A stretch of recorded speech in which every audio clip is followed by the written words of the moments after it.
okay? So eyewitness testimony is crucial whenever you study history. And so what you begin to realize is Matthew was an eyewitness. Mark was an eyewitness. He was a young dude, not one of the 12 apostles, but he was an eyewitness. Luke was not an eyewitness, but Luke knew a lot of the eyewitnesses who saw Christ, and John was one of Christ's closest friends. So obviously, in the Gospels, you have eyewitness reportage.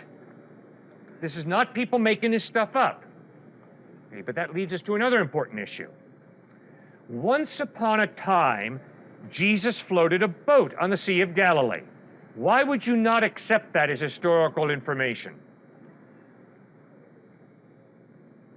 Why?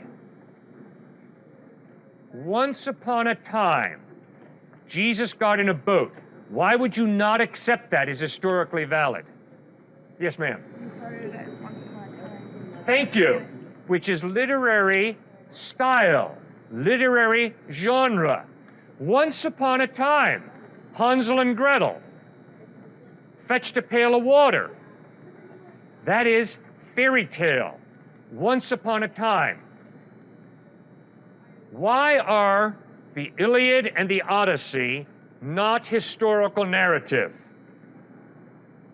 What is the literary style that Homer used in writing the Iliad and the Odyssey? Epic. Epic what? Epic poem. The Iliad and the Odyssey are epic poem. Okay, that's a literary style.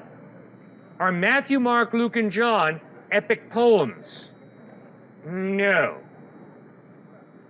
Luke begins the Gospel of Luke with the words, "Most excellent Theophilus, I have made a careful study of all the events surrounding Jesus. I've put them down in an orderly account so that you may know the reason for your belief." Clearly, that is the literary style of historical narrative. Those are some of the tests that you use to determine whether the New Testament, the Quran, U.S. history, African history books are historically reliable or not. You've got to come up with your own tests.